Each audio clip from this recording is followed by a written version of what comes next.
நீங்க ஒரு மேடையில சொல்லுவார், ஐயா தான் எங்களுக்கு குலதெய்வம்னு சொல்லுவாரு. சரி. அவங்க ஐடிவிக்கோட தலைவர் 1/2 மணி நேரத்துல பதிவு போடுவாரு, ஐயாவை கேவலமா, அசிங்கமா, மரியாதை குறைவா பதிவு போடுவாரு. ஆனா மேடையில ஒரு சொல்லுவாரு, அதாவது ஒருத்தன் கழுத்து அறுக்கிறதுக்கு முன்னாடி கடவுளை கும்பிட்டுட்டு பாவ மன்னிப்பு கேட்டுட்டு கழுத்து அறுக்கிற மாதிரி அவருடைய வேலை இருக்கு. நீங்க மன்னிப்பு போய் தருமபுரி மேடையில கேட்கிறாரு, ஐயா நான் ஏதாவது தவறு செஞ்சிருந்தா மன்னிச்சிருங்கன்றாரு. மேடையில எதுக்கு மன்னிப்பு கேட்கறீங்க? அது உங்க அப்பா புள்ள. நீங்க நேரா வீட்டுக்கு போங்க, உங்க அப்பா கிட்ட மன்னிப்பு கேளுங்க.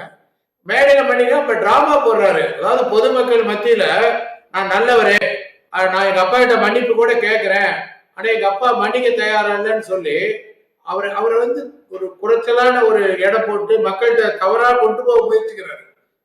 இது ஒரு ஒரு மோசமான அரசியல். அதாவது இந்த வார்த்தையை நான் பயன்படுத்த விரும்பல, இருந்தாலும் சொல்றேன், அவர் ஒரு ஒயிட் காலர் கிரிமினல் சார். அவர் பேச்சுக்கும் ஒரு சார் கொஞ்சம் அதிகமா சொல்றீங்களோன்னு எனக்கு தோணுது. இல்ல இது உண்மை, இது உண்மை. ஏன்னு கேட்டீங்கன்னா, நீங்க நல்ல கேள்வி கேட்டீங்க.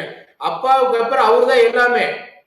அவரை ஏங்க, இந்த கட்சி வந்து ஆரம்பிக்கையில் அவர் வரல, வன்னியர் சங்கம் துவங்கியில வரல, இந்த கட்சி இடஒதுக்கீடு போராட்டம் நடத்தியில் அவர் வரல, கிளைக்கு போறதுக்கு வரல, இந்த கிளை கிராம போய் கிளை அமைக்க வரல, இதுக்கு வரல.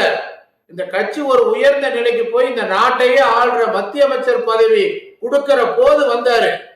வந்தோடனே மத்திய அமைச்சர், அவர் வந்த எடுத்தோடனே மத்திய அமைச்சர் ஆயிட்டாரு. போய் எல்லாம் அதுக்கு மேல என்ன செய்யணும்? அப்புறம் ஐயா இளைஞர் அணி தலைவர்னு சொன்னாரு, ஒட்டுமொத்த கட்சியுமே ஏத்துக்குச்சு. மத்திய அமைச்சர்னு சொன்னாங்க, ஐயா ஒட்டுமொத்த கட்சி ஏத்துக்குச்சு. பசுமை தாயத்துக்கு தலைவர்னு சொன்னார், ஐயா ஒட்டுமொத்த கட்சி ஏத்துக்குச்சு. முதலமைச்சர் வேட்பாளர் அறிவிச்சாங்க, ஒட்டுமொத்த கட்சி ஏத்துக்குச்சு. எந்த கேள்வி யாரும் கேட்கல. ஐயா என்ன சொன்னாலும் ஐயாவோட புள்ள, ஐயாவுக்கு அப்புறம் நமக்கு ஒரு வாரிசு வேணும், அடுத்து ஒரு இளம் தலைவர் வேணும்னு தான் ஒட்டுமொத்த கட்சி ஏத்துக்குச்சு. யாருக்காக அவரை ஏத்துக்கிட்டோமோ அந்த தலைவரையே இன்னைக்கு திறந்தாழ்த்துற போது, அவரையே வீட்டுல போய் மூலையில உட்காரு அப்படின்னு சொல்ற போது, ஐயாவை வந்து ஒரு சாதாரண 10 காசுக்கு போறாத சாதாரண ஆட்களே அவமரியாதையா பேசுற போது, அவருடைய தனிப்பட்ட விஷயங்களை முகநூல்லையும் ட்விட்டர்லையும் எழுத வைக்கிற போது, அவர் கூட இருக்கிற எங்களை மாதிரி நீண்ட நாள் உழைச்ச நிர்வாகிகள் எல்லாம் அசிங்கப்படுத்துகிற போது அவர் எப்படி நாம பேசாம இருக்க முடியும்?